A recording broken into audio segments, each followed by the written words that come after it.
প্রেমানন্দে একবারে হরি হরি বল। গীতায় গৌরী সীতানাথ প্রেমানন্দে একবার হরি হরি বল। গীতানুপগ্রহ সুন্দর গোকুলে ভ্রাজমান যশোদাভিরাউলি খলা ধাওমান পরামৃষ্টমত্তং তদ্দুত্ত গোপাল। জয় রাধা দামোদর জয় রাধা দামোদর জয় রাধা দামোদর জয় রাধা দামোদর। প্রভেত ভক্তবৃন্দের চরণে আমার কোটি কোটি দণ্ডবত প্রণিপাত। হরিদ্বারে ব্রহ্মকুণ্ডের তীরে আজন্ম মায়ামুক্ত ব্যাসনন্দন সুখদেব 7 দিন ব্যাপী হরিকথা শ্রবণ করাচ্ছেন আসন্ন মৃত্যু মহারাজ পরীক্ষিত। মহারাজ পরীক্ষিতের সভায় হাজার হাজার ঋষি দেবর্ষি রাজর্ষি মহর্ষি ব্রহ্মর্ষি, কত তপস্বী, কত ব্রহ্মচারী, কত সন্ন্যাসী সেই হরিদ্বারের ব্রহ্মতট আলোকিত করে বসে আছে। আমাদের মতন গৃহী ব্যক্তি যারা, বিষয় সেবী যারা, তারাও বসেছেন। আজ পরম সৌভাগ্য সুখদেবের মুখ হতে হরিকথামৃত পান করব বলে। সুখদেব বলছেন, মহারাজ, সুখদেব তো মৌনী, কথা বলেন না, আজ প্রথম কথা বলবেন হরিদ্বারে ব্রহ্মকুণ্ডের তীরে। আত্মারাম পুরুষ, মায়ামুক্ত পুরুষ, যাকে মায়া ছোঁয় নাই কোনদিন জীবনে। সংসার বলে কি জানেন না তিনি, সংসার কি তা জানেন না, তার দেহ স্মৃতি পর্যন্ত নাই। হরিদ্বারে ব্রহ্মকুণ্ডের তীরে এসে বলছেন মহারাজ, গোবিন্দের কত কত অমৃতময়ী লীলা, যে লীলা কথা শুনলে আত্মারাম মুনিগণ পর্যন্ত আকৃষ্ট হয়ে যান। যারা আত্মার আনন্দে বিভোর হয়ে রয়েছেন তারাও গোবিন্দের লীলা কথা শুনলে পরে বিভোর হয়ে যান। গোবিন্দের লীলা কথার এত মাধুরী, কত লীলা বর্ণনা করে সুখদেব বলছেন, মহারাজ, গোবিন্দের এই যে নররূপে লীলা, এই লীলার অপূর্ব মাধুরী। তিনি তো নররূপ ছাড়াও আরো কত রূপে লীলা করেছেন। মৎস্য রূপে লীলা করেছেন, কূর্ম রূপে লীলা করেছেন, বরাহ রূপে লীলা করেছেন, বামন রূপে লীলা করেছেন, কত কত তার লীলা রয়েছে। কিন্তু সর্বোত্তম নর লীলা কৃষ্ণেরও জহতে কলীলা, সর্বোত্তম নর লীলা নরবপু তাহার স্বরূপ, গোপবেশ বেণুকর নব কিশোরে নটবর, নরলীলার হয় অনুরূপ। কৃষ্ণের যতেক লীলা সর্বোত্তম নরলীলা। যত যত লীলা করেছেন ভগবান, সবচেয়ে তার শ্রেষ্ঠ লীলা হলো নরলীলা। আমরা দেখছি পূর্ণাঙ্গ রাম রূপতি তার নরলীলার সূচনা, কিন্তু লীলার মাধুর্য কখন না, যখন কৃষ্ণ রূপে ব্রজেন্দ্র নন্দন রূপে আবির্ভূত হয়, তখন তার অপূর্ব লীলা মাধুরী। 6টা ঐশ্বর্য আর 4টে মাধুর্য একসঙ্গে সমাবেশ পূর্ণ রূপে, তাই কৃষ্ণস্তু ভগবান স্বয়ং। 6টা ঐশ্বর্য কি কি? ঐশ্বর্যস্য সমগ্রস্য বীর্যস্য যশস্য জ্ঞান বৈরাগ্যশ্চৈব স্বর্ণাঙ্গ ভগবৎ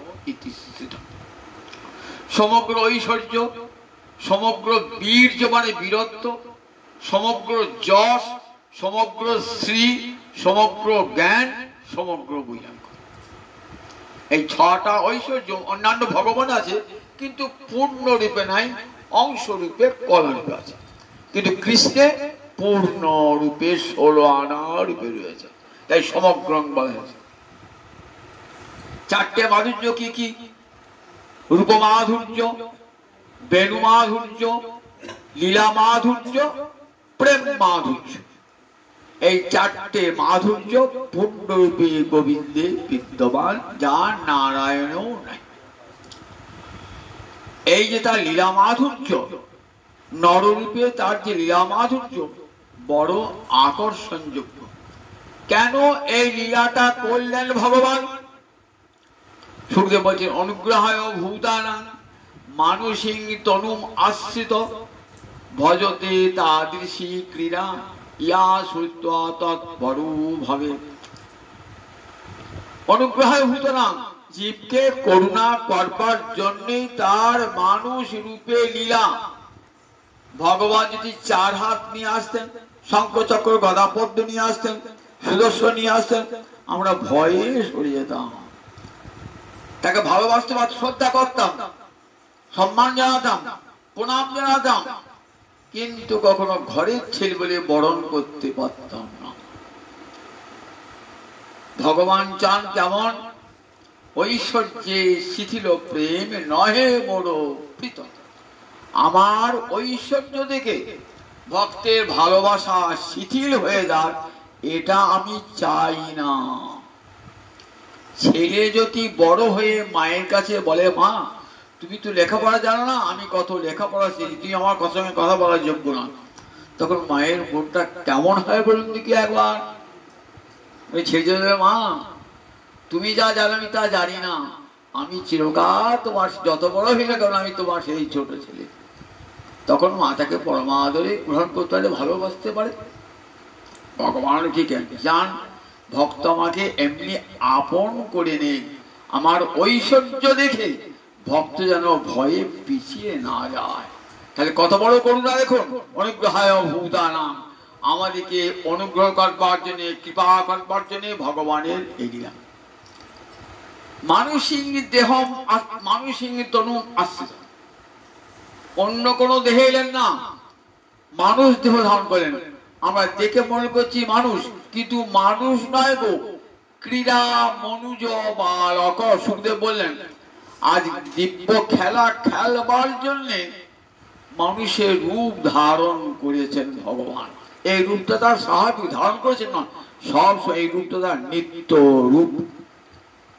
এই নররূপটা তার নিত্য রূপ। কিন্তু নররূপ হলো, আমাদের নরদেহটা পচা দেহ, ক্ষিতি, অপ, তেজ, মরুদ্বম, এই 5টা ভূতে গড়া, রক্ত মাংস মেদ মজ্জা দিয়ে গড়া। একদিন আস্তে আস্তে আস্তে আস্তে যখন বৃদ্ধ বয়স পচাবো, পচে গেলে সার দেহটা আর কিছু অস্তিত্বই থাকে না, মরার পর দেহ থেকে গন্ধ বার হয়। ভগবান দেহ কি তাই নাকি? ভগবানের দেহ কেমন বলেন? সচ্চিদানন্দময় বিগ্রহ। সে দেহটা রক্ত মাংস দিয়ে গড়া নয়, 3টে উপাদান আছে। কি কি? সৎ, চিৎ, আনন্দ। আমাদের দেহটা পঞ্চভূতে গড়া, ভগবানের দেহটা সৎ, চিৎ, আনন্দ, এই 3টে উপাদানে গড়া ভগবানের দেহটা। তাই বলে আমি যখন নররূপে, গীতায় বলেছেন, আমি যখন নররূপে লীলা করি, অবজানন্তি মাং মূঢ়া, বলেন যারা মূর্খ লোক তারা তো আমার তত্ত্ব জানে না, বা তারা বলে কৃষ্ণ একটা মানুষ, কৃষ্ণ একটা মানুষ। কারণ মূঢ় তো তারা মানুষ। আমি যখন নরদেহ ধারণ করে যাই, মূঢ় লোকেরা আমাকে মানুষ বলে মনে করে, কারণ পরং ভাবং অজানন্ত, আমার পরম তত্ত্ব তারা জানে না। আমার জন্ম, আমার কর্ম, আমার ইচ্ছাধীন, কিন্তু তোমাদের কর্ম, তোমাদের জন্ম তোমাদের ইচ্ছায় হয় না। তোমাদের যেমন কর্ম তেমনি জন্ম হবে, তোমাদেরকে কর্মফল ভোগ করতে হবে। আর আমি কৃষ্ণ, আমার কর্ম নাই, কর্ম ফলও নাই। আর আমার এই দেহটাও কিন্তু ওই পঞ্চভূতে গড়া। তাই অনুগ্রহায় ভূতানাং মানুষিং তনু আশ্রিত, তার নররূপে এমন লীলা করতে এলেন কেন? ভজতে তাদৃশী ক্রীড়া, এমন এমন লীলা করেন যেগুলো মানুষের কাছে অত্যন্ত প্রিয় হবে। ভজতে তাদৃশী ক্রীড়া, এমন এমন খেলা করে, ঠিক মানুষের ছেলে যেমন খেলা করে, মানুষে যেমন খেলা করে তেমনি খেলা ভগবান। মায়ের সঙ্গে দুষ্টুমি করা, দইয়ের ভার ভেঙে দেওয়া, এগুলো তো মানুষের ছেলেরাও করে। আমি ঠিক তেমনি তেমনি করি। কেন? তাহলে তো মানুষ আমাকে পরমাদরে গ্রহণ করতে পারবে। যা সূত্র তৎপর, তখন কিছু আমাকে ভালোবাসতে পারবে, তৎপরও হবে। আমাকে ভগবান তুমি অনেক দূরে নমস্কার জানাবে না, আমাকে ঘরে ছেলে করে নেবে, আমাকে পুত্র রূপে ভালোবাসবে, আমাকে সখা রূপে ভালোবাসবে, আমাকে প্রাণ কান্ত রূপে ভালোবাসবে। আমি তো এই ভালোবাসা চাই। এই ভালোবাসা চাইবার জন্য বৃন্দাবনের নররূপে এই লীলাটা করেছি। সুখদেব বলছে, মহারাজ গোবিন্দের এই যে লীলা, নররূপে লীলা কেন জানো? যেটা শুনতে, যা সূত্র এই লীলাটা লোকে কানে কথায় শুনবে, কান পেতে শুনবে, শুনতে শুনতে অন্তরে অন্তরে আপনা আপনি ভালোবাসা এসে যাবে। ভগবানের সঙ্গে একটা সম্বন্ধ তৈরি হয়ে যাবে। যতক্ষণ সম্বন্ধ তৈরি না হয় ভালোবাসা হয় না। একটা পথে লোক যাচ্ছে, তাকে ভালোবাসবেন আপনি? আপনার ছেলেকে, আপনার মেয়েকে, আপনার জামাইকে, আপনার স্বামীকে আপনি যেমন ভালোবাসবেন, সম্পর্ক আছে বলে রাস্তাকে ভালোবাসবেন। ভগবানের সঙ্গে তেমনি সম্পর্ক স্থাপন করতে। ভগবান আমার ছেলে, ভগবান আমার সখা, ভগবান আমার প্রাণকান্ত, ভগবান আমার পুত্র, এই সম্বন্ধ যখন স্থাপন হয়ে যায়, কি হবে? এমন লীলা করব, তখন তারা আমার সঙ্গে সম্বন্ধ পাতাবে এবং আমাকে তারা ভালোবাসবে। ঠিক যেমন করি নিজের সখাকে ভালোবাসে, নিজের পুত্রকে ভালোবাসে, নিজের প্রাণকান্তকে ভালোবাসে, তেমনি করে আমাকে ভালোবাসে। এই জন্যই ভগবানের এত সব লীলা। আজকে ভগবান, আজকে দিনটি অন্নকূট উৎসবের দিন, গোবর্ধন যজ্ঞের দিন।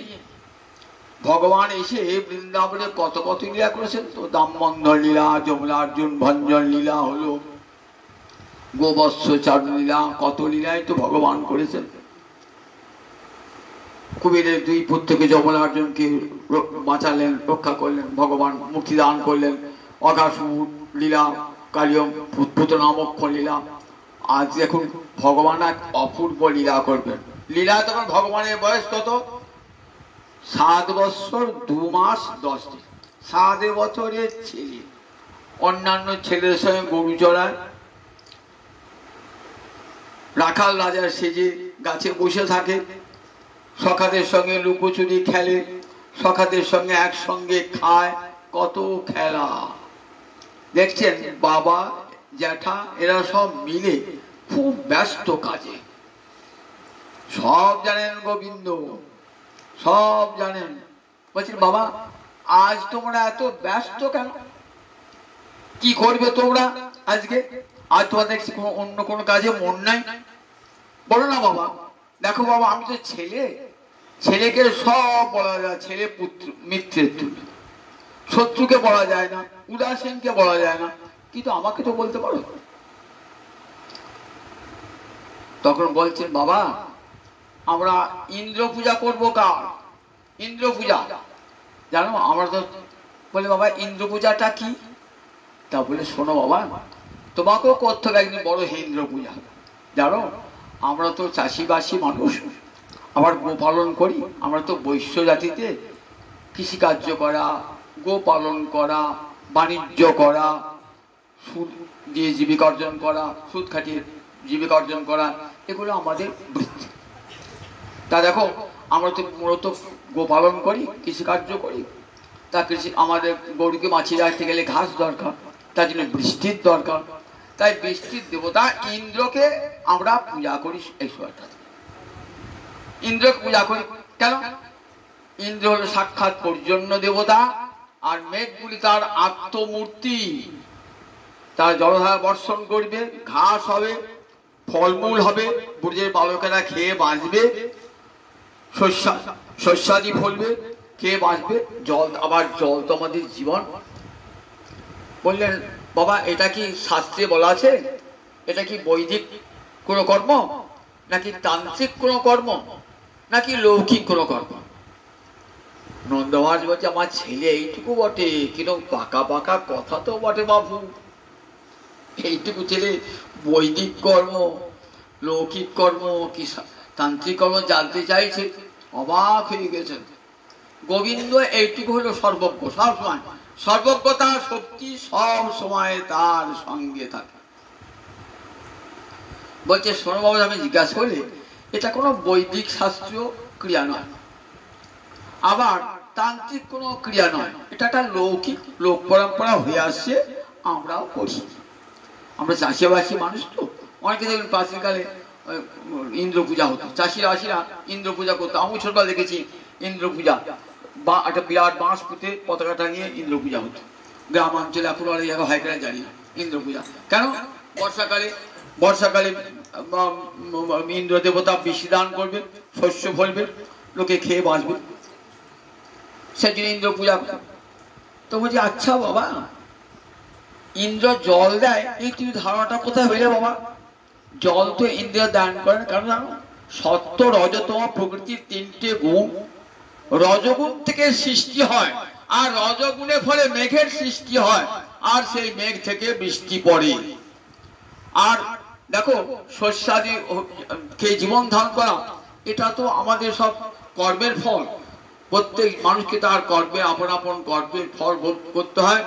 ইন্দ্র কখনো আমার কর্মফলের বাইরে কিছু দান করতে পারেন না। তাই বাবা ইন্দ্র পূজা করে কোনো লাভ হবে না। তাহলে কি করব বাবা? তার চেয়ে বড় কাজ হবে জানো, গোবর্ধনের পূজা করলে। গোবর্ধনের পূজা করলে পৃথিবীতে তিনজন হরিদাস, কে কে বলেন দেখি? মহারাজ যুধিষ্ঠির, উদ্ধব আর গিরিরাজ গোবর্ধন। এই তিনজনের মধ্যে আবার গোবর্ধন হরিদাস শ্রেষ্ঠ। রাধারানী নিজে বলছেন হরিদাস বর্জ্য অয়মদ্রি অবলা হরিদাস যত রামকৃষ্ণ চরণ স্পর্শ প্রমোদ। বলছে নারদ প্রহ্লাদাদি সব সেবা করেছেন বটে, কিন্তু নিজের দেহ দিয়ে সেবা এমন কে করেছেন? একমাত্র করেছেন গিরিরাজ গোবর্ধন। সেই গিরিরাজ গোবর্ধনের দেহের উপরে ভগবানের কত খেলা, লুকোচুরি খেলা, ঝাঁপাঝাঁপি খেলা। সেইখানে বাঁশি বাজানো, বাঁশিতে পাথর গলে গেছে, চরণ চিহ্ন বুকে ধারণ করেছেন, কত ফল খেয়েছেন, ঝর্ণার জল খেয়েছেন, গোবৎসেরা সেখানকার ঘাস খেয়েছে। এমন করে সেবা জগতে আর কেউ করতে পারেন নাই, উদ্ধব পারেন নাই, যুধিষ্ঠির পারেন নাই। এ সেবা করে সে গিরিরাজ গোবর্ধন। তাই তিনি হরিদাস ও বর্জ্য মানে শ্রেষ্ঠ। তিনজন হরিদাসের মধ্যে গোবর্ধন আবার হরিদাস শ্রেষ্ঠ। শোনো বাবা, গোবর্ধন আমাদের কি বাঁচিয়ে রেখেছে? আমরা তো বনশৈলবাসী না, আমরা গ্রামেও থাকি না, নগরেও থাকি না, বনবাসী। গোবর্ধন আমাদের সমস্ত জীবিকার জন্য গোবর্ধন আছে। গোবর্ধনের ফল খেয়ে আমরা বেঁচে আছি, গোবর্ধনের জল খেয়ে আমরা বেঁচে আছি, গোবর্ধনের শস্য খেয়ে আমাদের গোবৎসরা গাভীরা বেঁচে আছে। সুতরাং পিতা গোবর্ধনের পূজা করো, কাজ হবে। ভগবান আজ নিজ হাতে ভক্তের পূজা করবেন। জগতে সবাই শুনেছেন তো যে ভক্ত ভগবানের পূজা করে? কোথাও শুনেছেন যে ভগবান ভক্তের পূজা করে? আর জগৎকে দেখবেন, দেখো আমি আমার ভক্তকে নিজ হাতে পূজা করব। সেই সঙ্গে দেবরাজ ইন্দ্রকে শিক্ষা দান করব। শক্র দর্প জিঘাংসয়া, শক্র মানে ইন্দ্র, তার যে অহংকার, সেই অহংকারটা আমি ধ্বংস করব। কেন, কি অহংকার হয়েছিল?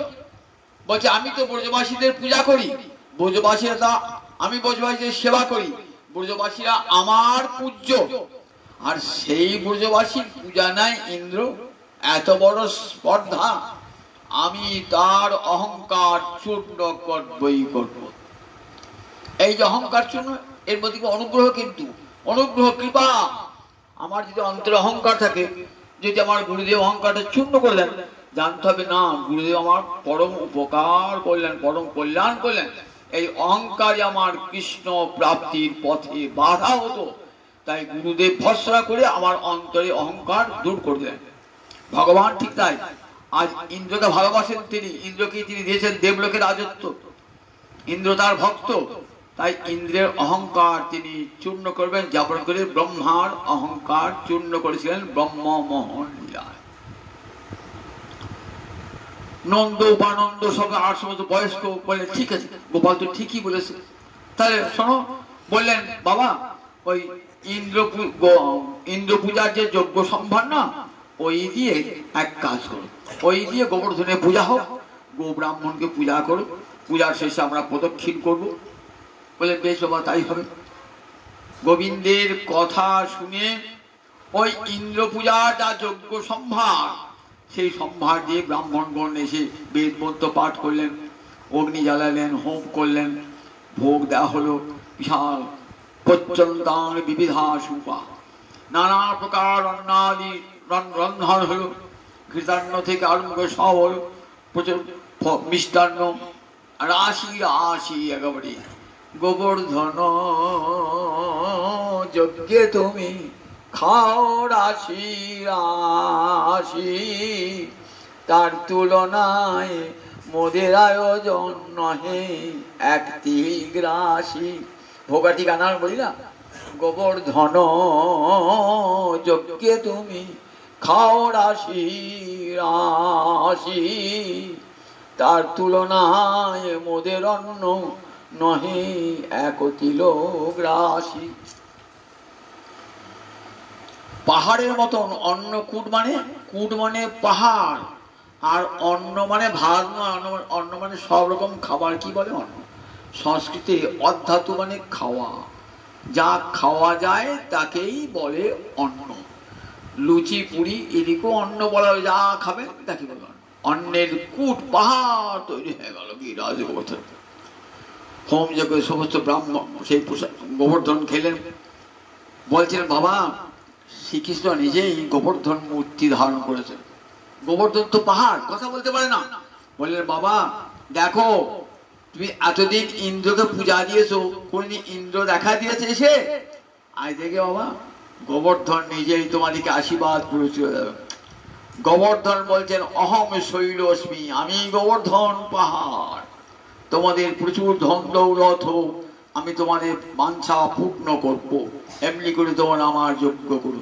বাবা দেখো দেখো বাবা পাহাড় কথা বলছে, গোবর্ধন কথা বলছে, দেখো বাবা ইন্দ্র তোমাকে কথা বলেছে। স্বয়ং গোবিন্দই ওই গোবর্ধন মূর্তি ধারণ করেছে, গোবর্ধন ধারণ করেছে। যজ্ঞ হয়ে গেল পরম সমারোহে, সেই যজ্ঞের প্রসাদ খাওয়ালেন সমস্ত ব্রাহ্মণ বৈষ্ণবগণকে, যত ব্রজবাসী সকলকে, অতিথি অভ্যাগতকে ভোজন করিয়েছেন, ভোজন করেছেন। দেবর্ষি নারদ এসে ভোজন করে গিয়েছেন। দেবর্ষি নারদ এইবার গিয়েছেন কোথায়? স্বর্গে গিয়েছেন। খেয়ে দিয়ে বেশ পেটটি মোটা করে ঢেকার তুল তুলে যাচ্ছে। আজ খুব খেলাম, আজকে খুব খেলাম। দেবরাজ ইন্দ্র বলছিল কোথায় খেলাম গো? বলছে তোমার যজ্ঞ হলো, তোমার যজ্ঞ বৃন্দাবনে খেলাম। আমার যজ্ঞ হলো? কই আমার যজ্ঞ হলো আমি জানি না, আমার যজ্ঞ হলো। ও তুমি জানো না বুঝি? ও এবার থেকে তোমার যজ্ঞটা উঠে গেল। তাহলে কার হলো এবার? ওই গোবর্ধন পাহাড়ে, গোবর্ধন পাহাড়ের পূজা হলো তোমার পরিবর্তে। সেই জানতে পারল কার পরামর্শ হয়েছে? ওই যুগ নন্দ মহারাজ একটা ছেলে হয়েছে না, কালো পাড়ে ছেলেটা, ওই ছেলেটার পরামর্শে হয়েছে। ও ওই ছেলেটার পরামর্শে আমি উচিত শিক্ষা দেবো, উচিত শিক্ষা দেবো।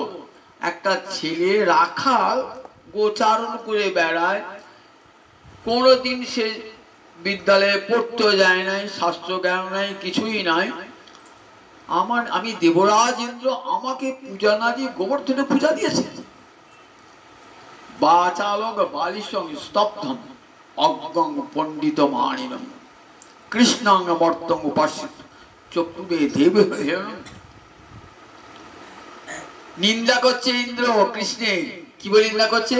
বাচাল ছেলে, বড় বড় কথা বলে, মূর্খ ছেলে, বালিশন, অজ্ঞ, লেখাপড়া কোনো শিখে নাই, গরু চড়িয়েছে, স্তব্ধ। আবার অহংকার, দেখো আবার পণ্ডিত মানুষকে পণ্ডিত বলে মনে করে। একটা মানুষ মর্ত, একটা মানুষের ছেলে সেকে দেব হেরণ করলো, আমি তার ফল দেখাচ্ছি। ও রাগ হয়েছে, নাড়ু উস্কিয়ে দিয়েছে, তো নাড়ু উস্কিয়ে দিয়েছে, ও রাগ হয়ে গিয়েছে, রাগ হয়ে সম্বর্তক মেঘ, প্রলয়ের মেঘ। এই শোনো, সম্বর্তক মেঘ বৃন্দাবনটাকে আগে বললেন, ঝড়কে বললেন প্ররঞ্জন ঝটিকা, যাও আগে বৃন্দাবন ঝড়ে উড়িয়ে দিয়েছো বৃন্দাবন, এমন ঝড় দাও যেন বৃন্দাবনের সব গাছপালা গোবর্ধন পর্বতটাই উড়ে যায় ঘর বাড়ি। ঝড় ইচ্ছা মতো ঝড় দিল, কিছুই হলো না।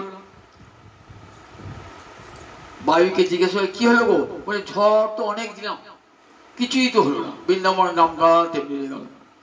এই মেঘ তুই যা, ইচ্ছা মতো জল ঢালগা, তো ইচ্ছা মতো জল ঢালগা, একটা জল নয়, একবার হাতির সুরে জল ঢালবি। বেশ যাচ্ছি, সম্বর্তক মেঘ এসে একেবারে জলধারা ফোটা ফোটা বিন্দু একবারে হাতির সুরের জলধারা পড়ছে, গোটা বৃন্দাবন ফাঁসিয়ে দিলাম, দেখে তো ভেসে গেলাম। বলে না তো, বৃন্দাবন তো ভাসে নাই, বৃন্দাবন ভাসে নাই। এই বজ্র তুমি যাও তো, ওই গোবর্ধন পাহাড়টাকে একেবারে বজ্রপাত করে নিঃশ্বাস করে যা, ব্রজবাসী ঘর বাড়ি সব পুড়িয়ে দিস। বজ্র গেল, বজ্র গিয়ে ঘর বাড়ি পুড়িয়ে দিল, বজ্রপাতে পাহাড়ের উপর নিক্ষেপ করলো। জিজ্ঞাসা করছেন বিদ্যুৎকে, বলে কিছুই তো হলো না, কিছুই তো হলো না। বলে চল আমি এবার যাবো, আমার সঙ্গে সবাই, আমি ঐরাবতে চলে যাবো। প্রবল বর্ষণ আরম্ভ করেছে, তার সঙ্গে ঝড়, তার সঙ্গে বজ্র, বিদ্যুৎ, অগ্নি।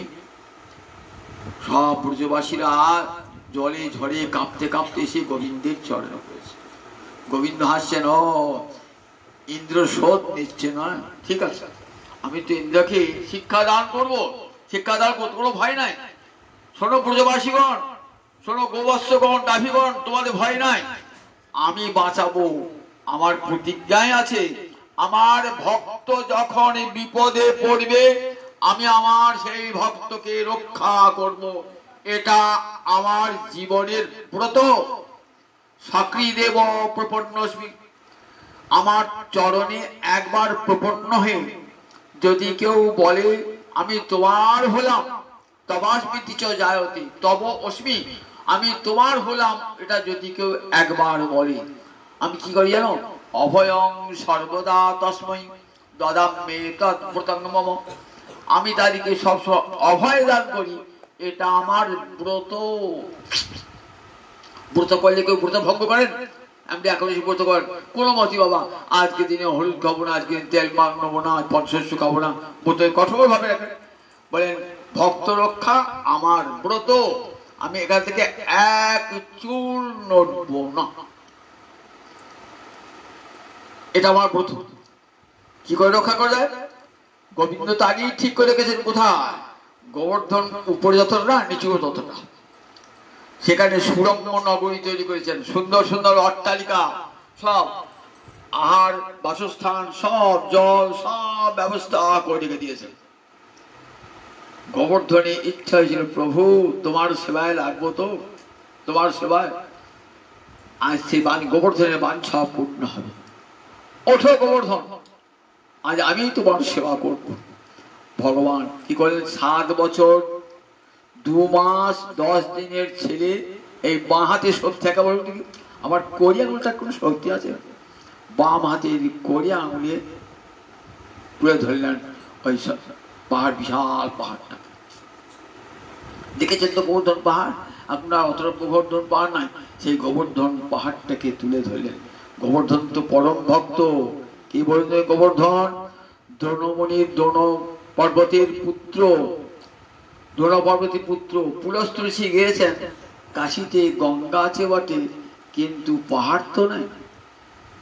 গেলেন দ্রোণ পর্বতের কাছে, দ্রোণ পর্বত একটা উৎসব করছেন, যজ্ঞ করছেন, প্রসাদ প্রসাদ পেয়ে এলেন, দিয়ে বললেন কি প্রার্থনা করেন মুনিবর? তা বললে আমি তোমার পুত্রটিকে নিতে চাই। পুলস্ত্য মুনি বললেন পুত্রকে জিজ্ঞাসা করুন, পুত্র যদি যায় তাহলে আমার আপত্তি নাই, দেখছি মুনিকে যদি বলি দেবো না, তুমি চলে যাবে। তা বলেন দ্রোণ পর্বত পুত্র গোবর্ধন বলছেন, দ্রোণ পর্বতের পুত্র তো গোবর্ধন বলছেন, ঠিক আছে আমি যাব, আমাকে নিয়ে যেতে হবে, তোমার বাম হাতের তালু করে নিয়ে যেতে হবে, পারবে তো? বলে হ্যাঁ। তুমি কতবার ভারী হবে, কোথাও নামাতে পাবে না, কিন্তু যেখানে নামাবে আমি সেই গাড়ি থেকে যাবো। ঠিক আছে, আমি একবারে কাশি নিয়ে যাবো, শালমণি দ্বীপ হতে একবার নিয়ে যাবেন কোথায়, একবারে কাশি নিয়ে যাবেন। বাহাত ঋষি এত ক্ষমতা, তপস্যা, শক্তি, ভোজন টোজন সেরে ওই গোবর্ধন পর্বতকে বাম হাতে তালতে নিয়ে যাচ্ছে। যেতে বৃন্দাবনে এসে বুঝতে গেছে, বৃন্দাবনে এসে বুঝতে হয়েছে নিজের প্রতিশ্রুতির কথা ভুলে গিয়েছেন। গোবর্ধন বলেছে যেখানে নামাবো আমি সেইখানেই থাকবো, নিজের প্রতিশ্রুতির কথা ভুলে গেছেন। নামিয়ে ভাবছি আমি সন্ধ্যা লেগেছে, আমি সন্ধ্যা সান্ধ্যকালীন আনিক টানি সেরে নি, আবার নিয়ে যাবো। সান্ধ্যকালীন কীর্ত করতে করতে নামিয়ে দিয়েছেন। এইবার যখন তুলতে গিয়েছেন না, আর গোবর্ধনকে তোলে কে? আর গোবর্ধন উঠবে না। তুমি তো প্রতিজ্ঞা ভঙ্গ করেছো, তুমি তো বলেছিলে আমি কোথাও নামাবো না, তুমি নামিয়েছো আমি উঠবো না, অভিশাপ দিলেন, তুমি তিল তিল করে ক্ষয় হবে। চলে গেলেন। সেই যে গোবর্ধন যান, এখানে কৃষ্ণ লীলা হবে। রাধানী বলছেন যেখানে গোবর্ধন নাই, যমুনা নাই, সেখানে আমি যাব না। যেখানে ময়ূর ডাকে না, যেখানে সুখ শাড়ি নাই, সেখানে আমি যাব না। তাই গোবর্ধন এসে হাজির হলেন, গোবর্ধন এসে হাজির হলেন। গোবিন্দ লীলা হবে বলে যমুনা এসেছেন, বিরজা যমুনা হয়ে এসছেন, গোবর্ধন এসছেন। সেই গোবর্ধন আজ গোবর্ধনের সেবা করবেন। গোবর্ধন আজ গোবিন্দের সেবা, নিজপতি ভুজদণ্ড ছত্র ভাব প্রপদ। রঘুনাথ দাস গোস্বামী এই গোবর্ধনের তটে বসেই তো রাধাকুণ্ডে তীরে বসে কেঁদেছেন। তার গোবর্ধনাষ্টকম কাব্য আছে, সেখানে বলছেন আজ নিজপতি ছত্রদণ্ড ভাব প্রবদ্ধ। আজ নিজপতির হাতে ছাতার দণ্ডের মতন, ছাতা ধরলে ও ডানটা যেন হাতে থাকে, তেমনি গোবিন্দে হস্যন দণ্ড, আর গিরি গোবর্ধন যেন ছত্র। ছাতা তুলে কি হয়, জল থেকে রক্ষা পায়, বিশ্বের রক্ষা পায়, আর সব ব্রজবাসীকে রক্ষা করছেন। দেখো দেখো, ঠিক লীলয়া দধার কৃষ্ণ ছত্রা কমেও বালক। লীলয়া অনায়াসে তুললেন, দধার ধারণ করলেন, কাকে? গিরি গোবর্ধনকে দধার ধারণ করলেন। তেমন ছত্রা কমিব, ঠিক ছাতার মতন। বর্ষাকালে বৃষ্টি পড়লে যেমন আমরা ছাতাগুলির ডাটা দণ্ডটা হাতে ধরি, কৃষ্ণের বাম হাতটি দণ্ড আর উপরে ছাতার মতো। ব্রজবাসী মনে সব ভিতরে ঢুকে দাও, কোনো চিন্তা নাই, সমস্ত আহার্য আমি সব ব্যবস্থা করে রেখে দিয়েছি, সুন্দর অট্টালিকা, একটু জল ঢুকবে না। মাটির 5 দিন করে জল ঢুকবে তো, বলে সুদর্শন চক্র আছে, আর অনন্ত নাগ এসে যেটুকু ফাঁক আছে না, তার দেহ দিয়ে সব ফাঁকটা কেড়ে ধরে, একটু ফুটো নাই বা একটু ছিদ্র নাই, যদি জল ঢুকে। আবার যেটুকু বা জল এসেছে সব কি করে সুদর্শন চক্র শুষে নিচ্ছেন। ঠিক অগস্ত্য মুনি যেমন করে সমুদ্র শুয়ে যায়, তেমনি করে শুষে নিচ্ছেন জল সুদর্শন চক্র। এমনি করে 7 দিন ধরে আছেন। ব্রজবাসীদের বড় আনন্দ, কৃষ্ণকে তো সবসময় পাই না, 24 ঘন্টা, আবার 7 দিন 24 ঘন্টা পেয়েছি। 7 দিন 24 ঘন্টা খুব আনন্দ। সব ব্রজের মায়েদের বড় আনন্দ, ব্রজের গোপ গোপীদের বড় আনন্দ, ব্রজ বালকদের আনন্দ, ব্রজের গোবৎস গাভীদের বড় আনন্দ। তারা এক দৃষ্টি দর্শন করছে, এক দৃষ্টি দর্শন করছে। রাধা নিশে দাঁড়িয়েছেন তো, যদি গোবিন্দের অঙ্গুলি কেঁপে ওঠে, তাই সে কি করছেন, তাই ললিতা বিষয়কে সে মাঝখানে দাঁড়িয়েছেন, যাতে গোবিন্দের অঙ্গুলি কেঁপে না ওঠে। রসার সাধন করছেন সমস্ত ব্রজগোপীরাও। 7 দিন ধরে এমন করে গোবিন্দকে দর্শন করছেন তো বলছেন ভয় নাই, গিয়ে আমার হাতে থাকবে, গোবর্ধন আমার হাতেই থাকবে। 7 দিন হয়ে গেল, 7 দিন হয়ে গেল, 7 দিন জল বৃষ্টিতে বৃন্দাবন ভেসে গেল মনে হলো যেন, কিন্তু কিছু ব্রজবাসীদের কিছুই হলো না। আবার যথারীতি 7 দিন হয়ে অতিক্রান্ত হয়ে যাওয়ার পর আবার গোবর্ধনকে যথাস্থানে বসিলেন। সমস্ত ব্রজবাসী এলেন, দেখলেন শূন্য ডাঙা যেমন ছিল, ঘর বাড়ি সব ছিল। এবার নারদ গেলেন, আবার নারদ গিয়েছেন। কোথা হতে আসছেন? দেবর্ষি বৃন্দাবন থেকে। আর বৃন্দাবন আছে নাকি, বৃন্দাবন তো শেষ করে দিয়েছি। বলছি কি বলছেন দেবরাজ, বৃন্দাবন শেষ হয়ে গেছে? আমি তো বৃন্দাবন থেকে এলাম। বৃন্দাবন সব আছে? বলে সবাই আছে বৃন্দাবনে। একটা পিঁপড়েও পড়ে নাই, একটা গাছের পাতাও পড়ে নাই। কি তাই নাকি? বলে দেখুন আপনি এগিয়ে দেখে শুনে গিয়ে, একটা গাছের পাতাও পড়ে নাই আর একটা পিঁপড়েও পড়ে নাই। ব্রজবাসায় যেমন ছিল তেমনি আছে, জানতেই পারলে ঝড় বৃষ্টি হয়েছে। তখন দেবরাজ ইন্দ্রের চৈতন্য হল। তাহলে আমি কি বড় ভুল করছি না? যে গোবিন্দে লীলা দর্শন করেন দেবরাজ ইন্দ্র, যখন মাঠে খেলা করেন সকালের সঙ্গে, ব্রহ্মা ইন্দ্র সেই লীলা দর্শন করেন, বরুণ দর্শন করেন গোবিন্দে লীলা। দর্শন করুক, কেমন অজ্ঞ দেখুন, কেমন অন্তরে অহংকার। যোগমায়ার কৃপায় নইলে এই লীলাটা তো হবে না। যোগমায়া কাত্তায়নী লীলাপদ্ম বিকাশিনী। গোবিন্দে এই যে যোগমায়া বৃন্দাবনের যত যত লীলা বলে, সমস্ত লীলা করাচ্ছেন কে? যোগমায়া। লীলা শক্তি যোগমায়া। যোগমায়া কাত্তায়নী লীলাপদ্ম বিকাশিনী। বিশুদ্ধ চিন্ময় শক্তি মা যোগমায়া কি করছেন? বললেন গোলকের রূপরতন দেখার প্রকটিত করলেন, যাতে আমরা দেখতে পাই অপূর্ব লীলা। যোগমায়ের কি কৃপা! যোগমায়ার কৃপা হলে গোবিন্দ দর্শন হয় না। না হং প্রকাশ সর্ব যোগমায়া সমাবৃত। যোগমায়া যে কৃষ্ণ উন্মুখ হবেন না, তখন দেখবেন যোগমায়া এই না, এই দরজা খুলে দিলাম, এইবার গোবিন্দ দর্শন কর। আর যদি গোবিন্দ উন্মুখ না হন, গুরু কৃপা না পান, বলে তখন আমার রূপ আছে মহামায়া, এই সংসার সুভোগ কর, সংসার সুভোগ কর। চণ্ডীপল্লী দেখবেন মায়ের আমার দুটো রূপ। একটা রূপে কৃষ্ণকে আবৃত করে আছেন যোগমা। কৃষ্ণ উন্মুখ মোহিনী যে হবেন না, কৃষ্ণ দেখবার জন্য চঞ্চলতা, অন্তরে আকুলতা, তখন মা পর্দাটা সরিয়ে দেবেন। এই দেখেন না, দরজা ঠাকুর যেতে গেছেন, পর্দা পড়ে গিয়েছে, পুরীর বলে ততক্ষণ ঠাকুরের ভোগ হচ্ছে। এইবার যদি আমরা কপালে থাকি, তাহলে পুরীর দেবী সরিয়ে দিয়েছে পর্দাটা, গোবিন্দ দর্শন হয়ে গেল। ঠিক তেমনি মা যোগমায়া পর্দা সরিয়ে দিলেন। এইবার দেখো রাধা গোবিন্দের যুগল লীলা দর্শন করো যোগমায়া। আর যদি সংসারে ভোগে সুখে মাতোয়ারা হও, তাহলে আমার একটা অন্য রূপ দেখো। দেখো সংসার দেবো, বাড়ি দেবো, গাড়ি দেবো, ঘর দেবো, বউ দেবো, ছেলে দেবো, ভোগ করো, টাকা দেবো, পয়সা দেবো। সংসার জ্বালায় জ্বলিয়ে পুড়ি মরো, মমতা গর্তে পতিত হবে। দুটোর মায়ের দুটো রূপ। তাই যোগমায়া চিৎশক্তি, যোগমায়া চিৎশক্তি বিশুদ্ধ সত্য পরিণতি, তার শক্তি লোকে দেখাইতে। ভক্তগণের গুরধন এর উপরতন প্রকট কইরা নিত্য লীলা হইতে। যোগমায়া ভগবান লীলা শক্তি, চিৎশক্তি, তার কৃপাতে আমরা ভগবানের নরলীলা দর্শন করতে পারি। তখন দেবরাজ কোথায় গেলেন? দেবরাজ ইন্দ্র গেলেন সৃষ্টিকর্তা ব্রহ্মার কাছে, পিতামহ ব্রহ্মার কাছে। বলে হে পিতামহ, আমি তো মনে হচ্ছে বড় অন্যায় করে ফেলেছি, বড় অন্যায় করে ফেলেছি। আমি কৃষ্ণের উপরে, বৃন্দাবনের উপরে, ব্রজবাসীর উপর অত্যাচার করেছি, বজ্র বিদ্যুৎ পাঠিয়ে। বললেন দেবরাজ, তুমি অহংকার, তুমি ঐশ্বর্যের মদে অহংকারে অন্ধ হয়েছে। লোকে মায়ামহে তো অন্ধ হয়, তুমি ঐশ্বর্যের অহংকারে দেখাচ্ছেন জগতে। ঐশ্বর্যের অহংকারে যদি কেউ অন্ধ হয়, তার কেমন পতন। ঐশ্বর্যের অহংকারে তুমি অন্ধ। তোমার 1000 চোখ আছে, কিন্তু কৃষ্ণ দেখবার শক্তি তোমার নাই। বিষয় ভোগ করে করে তুমি এমন অন্ধ হয়ে গেছো, তুমি কৃষ্ণ চিনতে পারলে না। দেখো আমি তোমার কিছুই করতে পারবো না।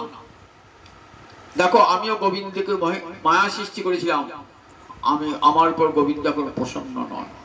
তাহলে আমি কি করে মুক্তি পাবো? গুরুদেবের কাছে যাও, তুমি দীক্ষা নিয়ে এসছো, গুরুর কাছে যাও, গুরু যদি কৃপা করেন দেওয়া হয়। কৃষ্ণ রুষ্ট হলে গুরু রাখিবারে পরে, গুরু রুষ্ট হলে কৃষ্ণ রাখিবারে না রে। যাও, কৃষ্ণ রুষ্ট হয়েছে তো কে রক্ষা করবে? গুরুদেব রক্ষা করবে। যাও গুরুর কাছে চলে যাও। হে দেবগুরু বৃহস্পতি, চরণে দণ্ডবত প্রণাম। বলছেন আমাকে রক্ষা করো, আমি বিপদে পড়েছি।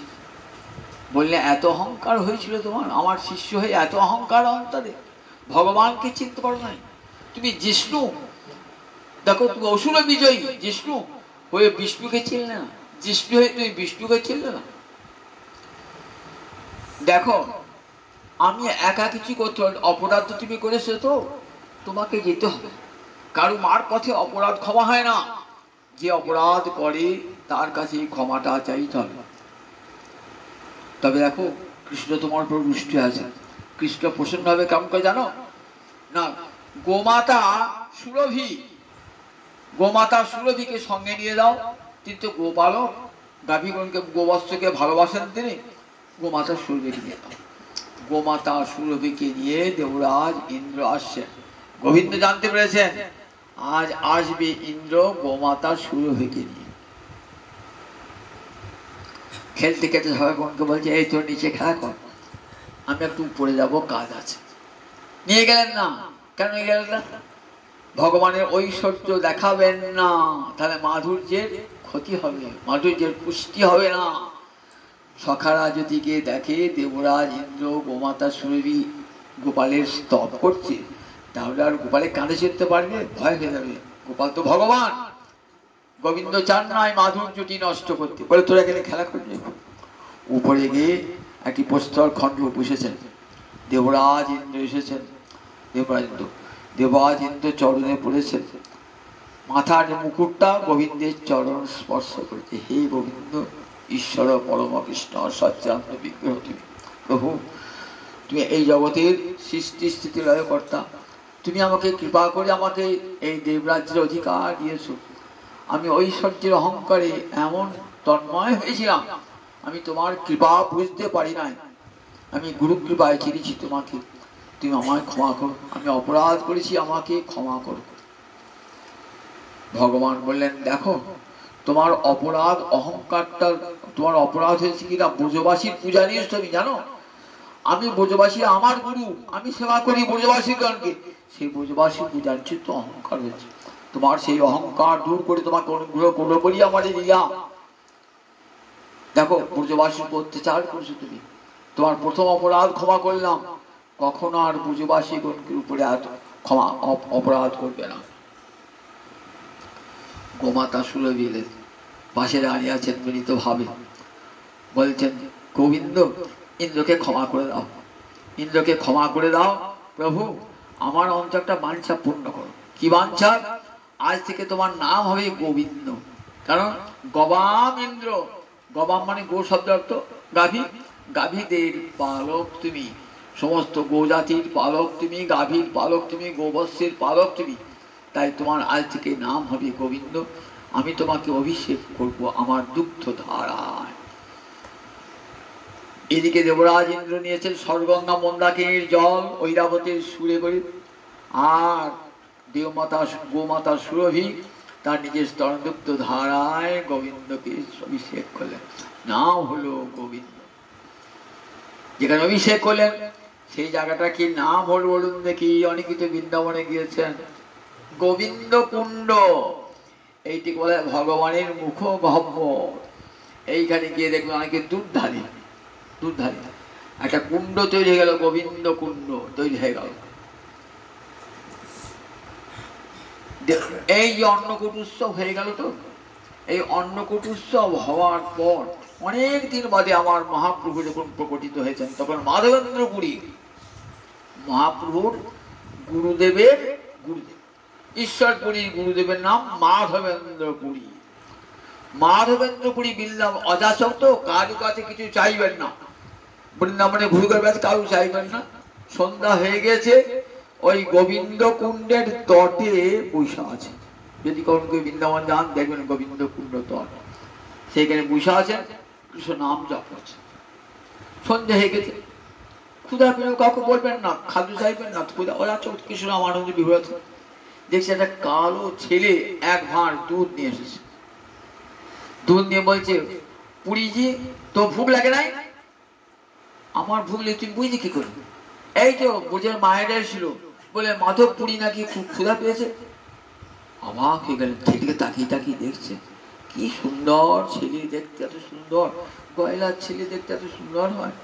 মনে মনে ভাবছে আমি এখানে গোয়ালা, আমি দুধ বিছে বিছে বেড়াই, এই না দুধটা খাও, ভাতটা নিয়ে যাবে না, পরে নিয়ে যাচ্ছি, এই দুধটা খাও, পরে নিয়ে আবার অনেক কাজ আছে। চলে গেলেন, ছেলেটা আবার তাকিয়ে তাকিয়ে দেখছে, ছেলেটাই চলে গেল না, তারপরে দুধ খেলেন, দুধ তো নয়, যেন অমৃত এনে দিয়েছেন বৈকুণ্ঠ থেকে, অমৃত পান করে আছেন, পরম আনন্দে রয়েছে। তন্দ্রা এসেছে, বসে রাত্রি স্বপ্ন দিচ্ছেন, আমাকে চিনতে পারলি না মাধবপুরী, আমি তোর পথ পানে চেয়ে বসে আছি, তো তোর পথ পানে কবে তুই এসে আমাকে উদ্ধার করবি? আমি গিরিধারী গোপাল, যে মূর্তিটা আমি গিরি ধারণ করেছিলাম, আমার সেই মূর্তিটা সেবা হতো, ম্লেচ্ছ ভয়ে সেবকেরা আমাকে একটা বনে ঝোপে ফেলে দিয়ে যায়, তারপর থেকে আমি মাটি চাপা পড়ে আছি, তুই আমাকে উদ্ধার করবি। ঘুম ভেঙে গেছে, হাত ধরে টানছে, আয় মাধব, আয় মাধব, আমাকে উদ্ধার কর। কোথায়? পাশে একটা গাঠুলি বলে গ্রাম আছে, বৃন্দাবনের আশেপাশে অনেক গ্রাম আছে, গাঠুলি গ্রাম গেলেন, গিয়েছি, বাবরে কি বন, তখন তো বৃন্দাবন বন, যখন সর্বসন্ত তখনও বন, আর সে বন মানে বাঘ, সিংহ, সাপ, বড় বড় ঢুকলি কামড়াবে, কেউ যেতে সাহস করে না। মাধবপুরী দেখেছ, অকুত ভয়, টলতেই হবে। গ্রামের লোককে ডেকে দেখো, এইখানে গোপাল চাপাপুর আছে।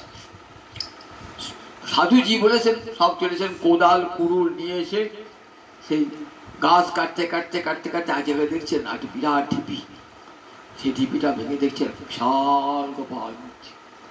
সেই গোপাল মূর্তি নিয়ে এলেন, নিয়ে এসে গোবর্ধন পাহাড়ের উপর বসালেন, আদেশ করেছিলেন গোবর্ধন। মন্দির ফন্দির তো কিছুই নাই, একটা পাথর খন্ডের উপর বসালেন, দুপাশে পাথর দিয়ে ঘিরে দিলেন, উপরে একটা পাথর বসিয়ে দিলেন। এবার খাওয়াবেন কি? মাধবপুরীতে নিজেই কিছু নাই, গোপাল উঠেছে, এই সংবাদটা চতুর্দিকে ছড়িয়ে পড়ল। সঙ্গে সঙ্গে চারিপাশের গ্রাম থেকে আসছে আটা, চাল, কত কি ঘি, ময়দা, এসে শাক সবজি, কত প্রকার মিষ্টি এসে যাচ্ছে, এসেই যাচ্ছে, এসেই যাচ্ছে, এসেই যাচ্ছে। 10-12 জন ব্রাহ্মণ অন্ন রন্ধন করছেন, রুটি তৈরি করছেন, পুরি তৈরি করছেন, নানা প্রকার ব্যঞ্জন আদি তৈরি করছেন, পিঠা পায়স সব তৈরি করছেন, একবারে একবারে অন্নের চুর হয়ে গেল, অন্নকূট হয়ে গেল। এইবার ভোগ দেবেন, খুব আনন্দ। মাধবেন্দ্রপুরী ভোগ দিলেন, দেখছেন গোপাল 7 দিন তো খায় নাই, জানেন তো আপনারা, 7 দিন হাত ধরেছিলেন, তাহলে প্রতিদিন 8 বার করে খান, তাহলে 7-8 56 ভোগ আমরা দিই। তাই বিশাল খাবার নিয়েছেন, একবার নামিয়েছেন, এসে নিবেদন করেছেন, চক্ষু মুদ্রিত করে দেখছেন গোপাল খাচ্ছেন, সে সব আহার গ্রহণ করছে, সব খেলেন। তাহলে ভক্তজন প্রসাদ রইল না পড়ে, বলে আবার সব যেমনকার তেমনি, যেমনকার তেমনি রেখে দিয়ে গেলেন প্রসাদ। গ্রামের লোকেরা আসছে সেই প্রসাদ গ্রহণ করবার জন্য, চতুর্দিকে গোপাল উঠেছে, গোপাল উঠেছে, গোপাল উঠেছে, সবাই গ্রামের লোক এসে সেই গোপাল দর্শন করছে। আর প্রতিদিন একবারে বাঁকে করে সব মাল নিয়ে আসেন, মাথায় করে হাঁড়ি করে কত দুধ ছাড়া ঘি মাখন চলে আসে, গাড়ি করে আসে আটা আর চাল আসে, প্রতিদিন এমনি মহা মহোৎসবে সেবা। পুরী ভাবছেন বেশ ছিল অযাচক, একটু ফাঁদে পড়ে গেলাম, কি করে যাবে গোপালের সেবা করবো, মনে ভাবছেন যদি কেউ সেবক শিষ্য পাই এখানে তাকে নিযুক্ত করবো। গৌড়দেশ থেকে, এই আমাদের গৌড়দেশ থেকে 2 জন বাঙালি ব্রাহ্মণ বৈষ্ণব পেলেন, তাদেরকে সেবায় নিযুক্ত করলেন। গোপাল বলছেন, দেখ আমি তো বহুদিন মাটির তলায় ছিলাম, শরীরটা আমার গরম হয়ে আছে, একটা করে চন্দন এনে দিবি, উড়িষ্যা থেকে চন্দন আনবি। উড়িষ্যা থেকে চন্দন নিতে এলেন, এইখানে ক্ষীরচোরা গোপীনাথের সন্ধান, উড়িষ্যা রেমুনাথ, রেমুনাথে ভোগ হচ্ছে, গোপীনাথের ভোগ হচ্ছে, 12টা ভাঁড়ে অমৃতকালী ভোগ হচ্ছে। ইচ্ছা আমার গোপালকে একটু খাওয়াবো, একটু যদি প্রসাদ দিতে খেয়ে দেখতাম, কিন্তু পুরীত অজানা লোক বলে জানো নাই, কপাটটা মন্দিরে বন্ধ করে। রাত্রেবেলায় স্বপ্ন দিচ্ছেন ক্ষীরচোরা গোপীনাথ, কি স্বপ্ন দিচ্ছেন, যে দেখ মাধবপুরী এসেছিল, তাকে তুই চিনতে পারছিস নাই, সে একটু প্রসাদ খেতে চাইছিল, দিস নাই, আমি একটা ভাঁড় দেখ আমার ধরার আঁচলে লুকিয়ে রেখেছি। 12টা ভাঁড় দেখ, গুনেছে 12টা, কৃষ্ণ মায়ায় 11টা গেছে, মনে হচ্ছে 12টা। ভোর রাতে গিয়ে দরজা খুলে দিচ্ছেন, হ্যাঁ ধরার আঁচলে একটা ভাঁড়। ই বাবা, আমি তো গুনে গুনে 12টা হলাম, একটা করতে গেল, একটা করতে গেল। গোপীনাথ চুরি করেছে, তাই নাম হলে খিট্টেরা গোপীনাথ, ভক্তের জন্য ভগবান চুরি করেছে। যাও কয়ে মাধবপুরীকে দিয়ে এসো। কোথায় মাধবপুরী? তিনি না। গীতিকে দেখছেন একটা গ্রামের প্রান্তে একটা মাঠে বসে হরে কৃষ্ণ কৃষ্ণ কৃষ্ণ হরে হরে, হরে রাম রাম রাম হরে হরে। কি নাম গো তোমার? মাধবপুরী। বলে হ্যাঁ কেন?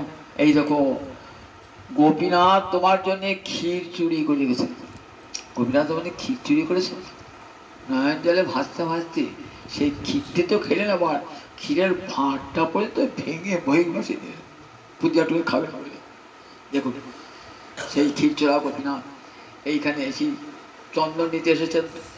রাজা যখন শুনলেন, তখন রাজা, উড়িষ্যার রাজা, চন্দন লোক বলে আপনি কি করে যাবেন, লোক সহ চন্দন পাঠিয়ে দিলেন। যেতে যেতে আবার ওই ক্ষীরচোরা গোপীনাথের কাছে এসে বসেছেন। ক্ষীরচোরা গোপীনাথ, গোপীনাথ তখন ওই গোপাল স্বপ্ন দিচ্ছি যে তোমাকে আর মাধবপুরী তোমাকে আর বহন করে আনতে হবে না চন্দন, ওইখানে ওই গোপীনাথের অঙ্গে চন্দন লাগালে আমার অঙ্গে চন্দন লাগলো। ওইখানে থাকলো চন্দন, আর গোপীনাথের গোপালের কাছে চন্দন দিতে হলো না।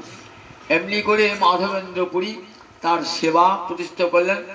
এখন কিন্তু সেই গোপাল আর নাই, গিরধারী গোপাল বৃন্দাবনে নাই। কোথায় আছে বলুন দেখি? রাজস্থানে আছেন। রাজস্থানে নাথদ্বার একটি জায়গা আছে, সেই নাথদ্বারে আছেন। তার নাম শ্রীনাথ। পঞ্চনাথ রূপে ভগবান রয়েছেন। চারদিকে চারটি কি কি নাথ? রঙ্গনাথ, দ্বারকানাথ, বদ্রীনাথ, দ্বারকানাথ, রঙ্গনাথ, বদ্রীনাথ, জগন্নাথ, আর এই শ্রীনাথ, পঞ্চনাথ। এই পঞ্চনাথ রয়েছেন এই ভারতবর্ষের চারদিকে চারটে নাথ, দ্বারকানাথ, রঙ্গনাথ, জগন্নাথ, আর কি নাথ বললাম? রঙ্গনাথ, দ্বারকানাথ আর জগন্নাথ, আর একটি হলো এই শ্রীনাথ। এই শ্রীনাথ যারা যান, ওই রাজস্থান যান, এই নাথদ্বারে গেলে এই জগন্নাথ, এই শ্রীনাথকে দর্শন করতে হবে। বৃন্দাবনে এখন নাই। এই মাধবেন্দ্রপুরী দ্বিতীয়বার অন্নকূট উৎসব করেছেন। আজ সেই অন্নকূট উৎসব গোবর্ধন যজ্ঞ, ভগবানের ভক্ত পূজা। তাই প্রতিটি বৈষ্ণবের ঘরে ঘরে, সমস্ত মন্দিরে মন্দিরে আজ সর্বত্র অন্নকূট উৎসব। আজ আবার বলি দৈত্যরাজ পূজা। আমরা জান বলিকে ভগবান সুতলে নিয়ে গেছিলেন। বলিকে সুতলে নিয়ে গিয়ে, বলি তো চিরজীবী, ভগবান আশীর্বাদ করে তুমি চিরজীবী হয়ে থাকবে। যেমন অশ্বত্থামা চিরজীবী, বিভীষণ চিরজীবী, হনুমান চিরজীবী, মার্কণ্ড ঋষি চিরজীবী, সপ্তকল্প পরিমিত বেঁচে থাকবে। বলিও চিরজীবী। বলি ভগবানকে কি করে নিজের কোলে আশ্রয় দিয়েছিলেন। ভগবান যখন শয়ন করেছিলেন না, এক অংশে বলির কোলে শয়ন করেছিলেন। আজ এই গোবর্ধন পূজার দিন বলি রাজার পূজা করতে হয়। আর তাই পরম পুণ্য দিন। সেই পুণ্য দিনে সমস্ত বৈষ্ণবদের গৃহে গৃহে, মন্দিরে মন্দিরে সর্বত্র অন্নকূট উৎসব, গোবর্ধনের পূজা হয়। হে গিরিরাজ গোবর্ধন, তোমার চরণে কোটি কোটি প্রণাম জানাই। আমার মহাপ্রভু করুণা করে জগৎকে দেখিয়ে গেছিলেন সেই গোবর্ধনের পূজা। আজও বৃন্দাবনে গেলে সব গোবর্ধন পরিক্রমা করেন। উদ্দেশ্য যে গিরিরাজ গোবর্ধন তুমি প্রসন্ন হলে গোবিন্দ প্রসন্ন হবেন। এই গিরিরাজের উপরই ভগবানের কত খেলা। গিরিরাজের তটে ওই রাধাকুণ্ড, শ্যামকুণ্ড সব গিরিরাজের তটে। ওই গিরিরাজের তটে বসি আমাদের রঘুনাথ দাস গোস্বামী সেবা করেছেন এই গিরিরাজ গোবর্ধন। সেই গিরিরাজ গোবর্ধনকে আজ এই পুণ্য দিনে কোটি কোটি প্রণাম জানিয়ে আমার হরিকথার এখানে বিরতি। জয় নিতাই, জয় নিতাই, জয় নিতাই।